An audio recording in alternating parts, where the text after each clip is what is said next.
empowerment. And so now you're authorized to empower others. And we should do like that. So to get it, we have to associate with those who are empowered. We have to make sure that we can. Then you continue associating with empowered people, but you become an empowered person.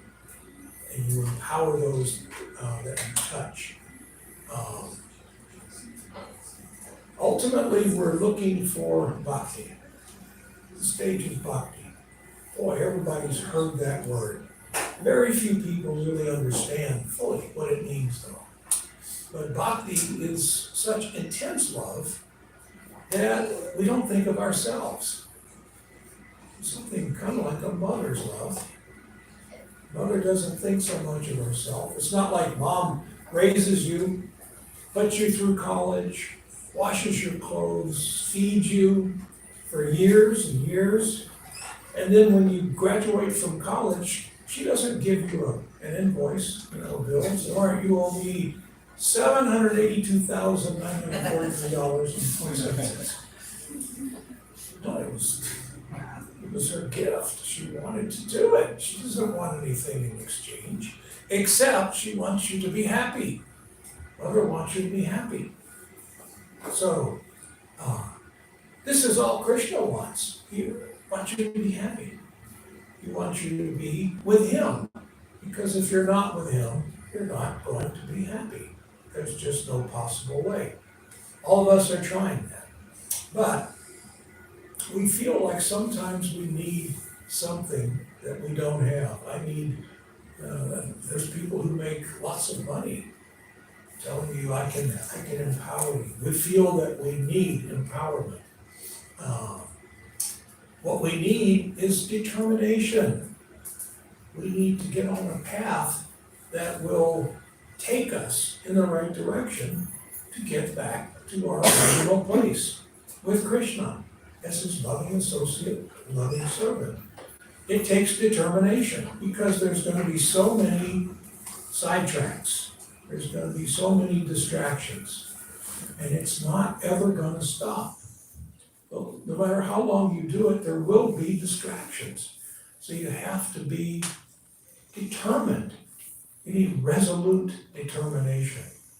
Prabhupada used that term often, resolute determination. It's determination that doesn't get distracted. Straightforward, when the blinders on, I'm determined. So, but determination comes in three different modes.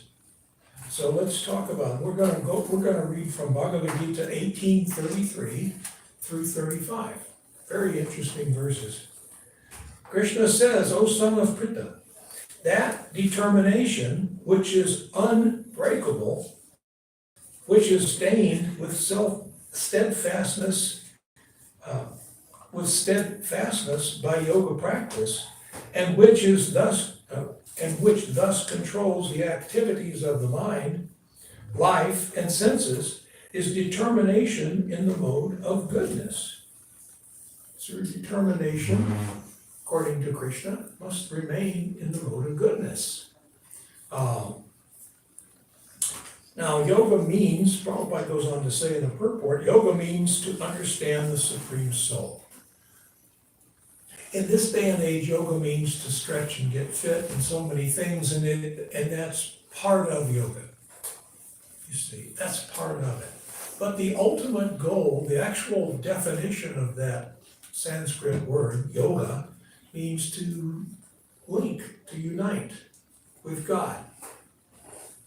Yoga means to understand the Supreme Lord. Prabhupada says that straightforward. So, this is what Krishna is talking about here, that determination which is unbreakable. Nothing can stop you from accomplishing your mission. It's unbreakable. It's sustained with steadfastness by yoga practice. This is bhakti yoga we're talking about. Love of God. This is pure love of God if we practice bhakti yoga. And it will then control the activities of the mind. If you're steadfast in your practice of bhakti yoga, controls the activities of the mind. So the mind doesn't get easily distracted.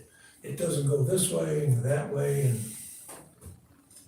it continues towards the ultimate goal, Krishna consciousness. It controls the activities of the mind, the life, and the senses. Controls your senses if you're trying to pursue Krishna, pure love of Krishna. Your senses become controlled. If you're trying to pursue sense gratification, the senses are let loose. It's kind of like, I remember I was in London one time, and they have a bunch of cows there. You ever seen them? They're really big. And so there's a day, I think the government controls when you let the cows out. You have to keep them in. And so there's a day when you can let them out. And so I was there on the day they let the cows out. They were kept in the barn for the wintertime. So they let them out. And these huge cows went running and jumping. I didn't know that a creature that big could jump so high. And they all went in different directions. Of course, there was a big fence. They couldn't run into the neighborhood or anything. But your senses are like that when you pursue sense gratification.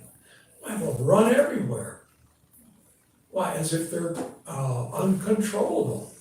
What is that makes us act as if we have no choice? What is that? Lust. Lust. It is lust only, Arjuna. So, lust will make the senses do so many things. It'll force you to do so many things. And later on you may say, I didn't want to do it, I was forced to do it. But you were forced by your lust. So, you were determined to enjoy and satisfy, or attempt to satisfy your lust.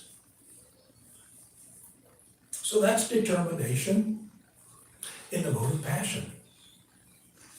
So determination is really good.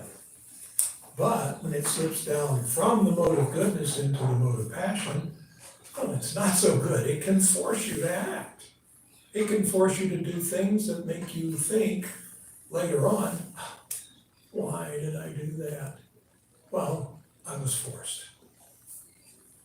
My lust forced me to do it. Krishna says in that next verse, but that determination by which one holds fast to fruitive results, religion, economic development, and sense gratification, is of the nature of passion. Wait a minute, he threw religion in there. Wow, that's kind of surprising, isn't it? Well, sometimes people perform religion for fruitive gain. You ever notice that? Yes. I remember one time, back in the late 70s, I was interviewing for a job in the insurance business, selling life insurance. It was before I got into corporate insurance. And so the guy interviewing me wanted to know, hey, where do you go to church? Well, I didn't want to tell him, well, my church is in my house, and we have a Sunday program and a Wednesday program, and my house is a Hare Krishna temple, you wouldn't hire me. So I said, well, I don't really go to church. He said, oh, you need to join a church.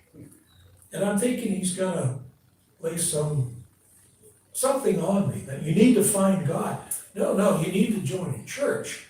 Especially, I recommend a church where the wealthy people go. Why, the West Hills Baptist Church, I recommend that one. Because there's 400 prospects there to write life insurance on.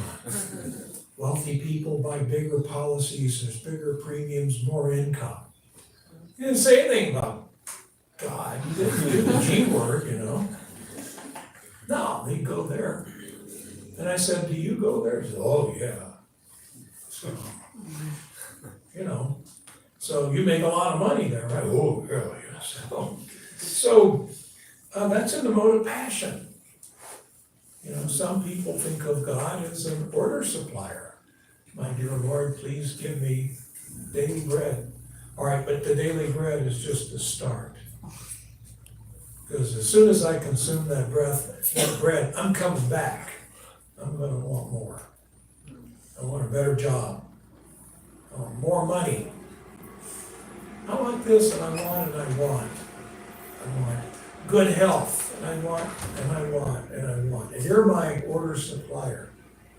So people use their determination in the mode of passion.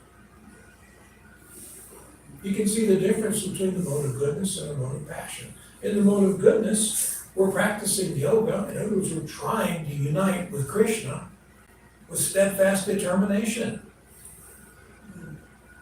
I want to please Krishna's senses.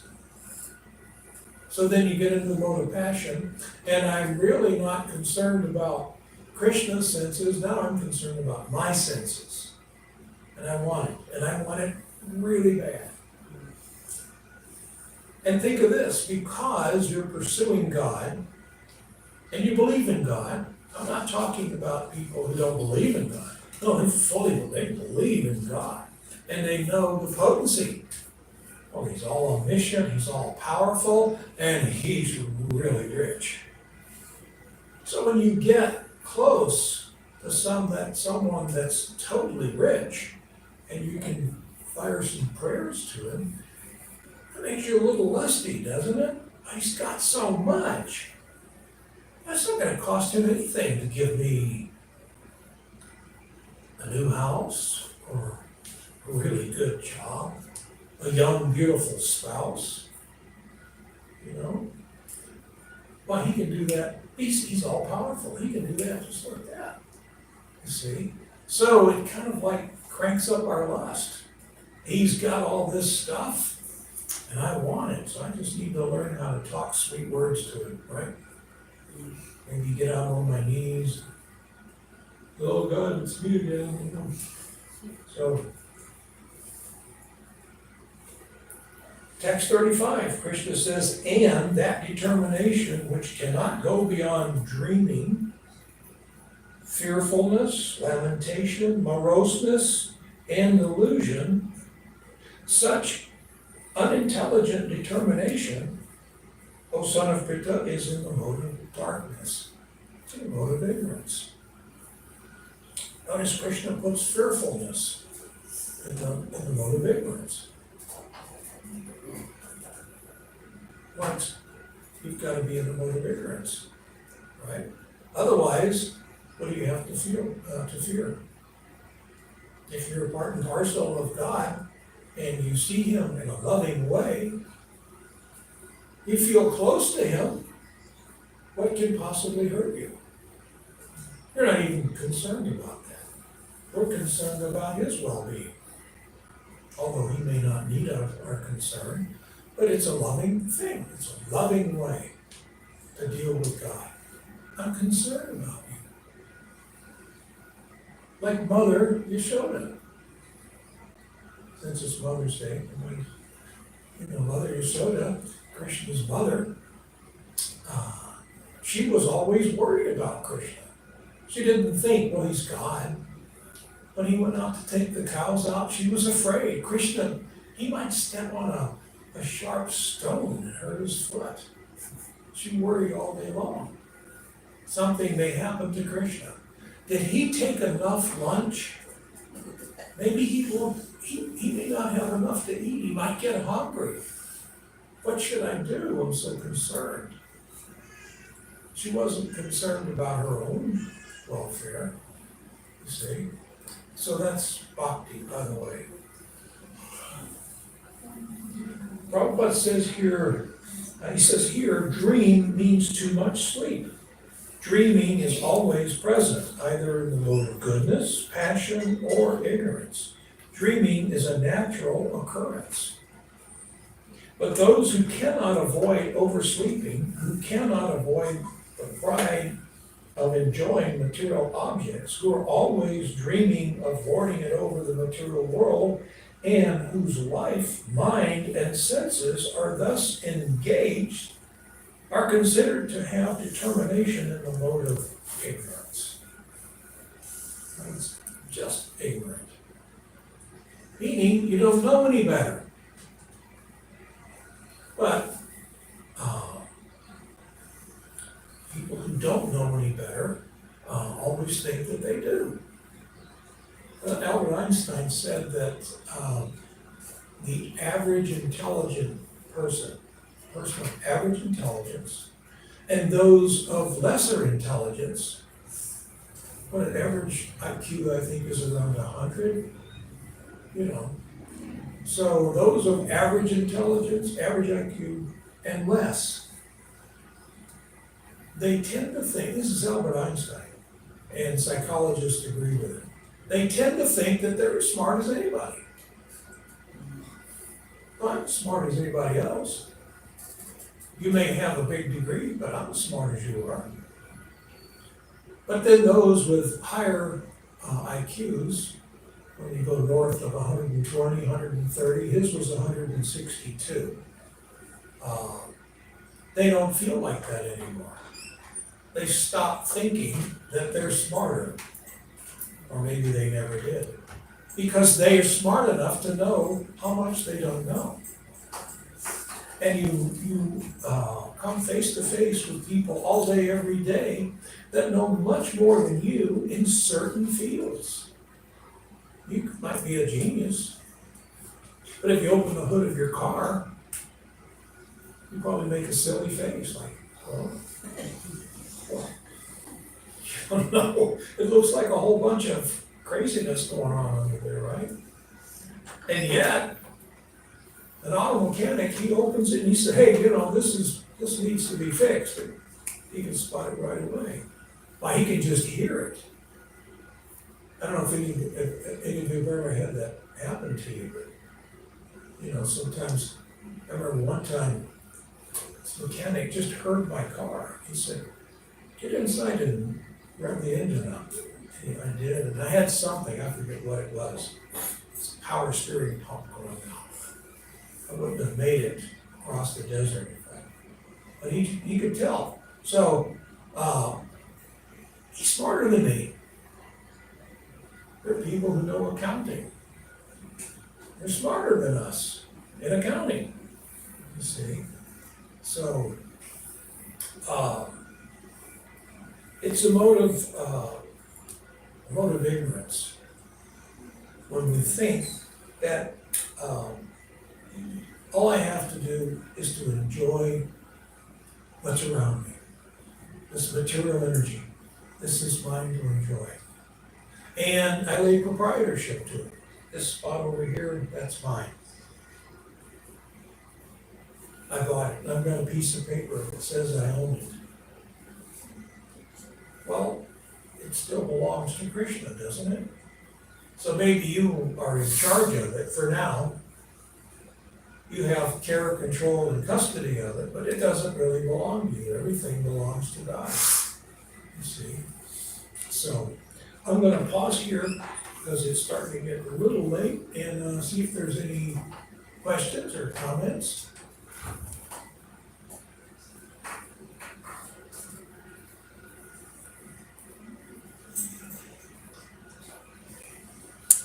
So it seems that when we have that determination, the mode of goodness, that even if we have a moment of ignorance, because we have that determination, we just get back right, we just get right back up and continue. Because we're not going to let that affect us. It's like, it happened, now I just got to continue going straight toward Krishna. Yeah, this is a really good point. Just because you have an ignorant moment doesn't mean you're an ignorant person. You have a bad moment Doesn't mean you're a bad person. I mean, if you're always having ignorant moments, then you might want to examine. But, it's like a fighter. He takes a punch, shakes it off. If he gets knocked down, stays down for the count.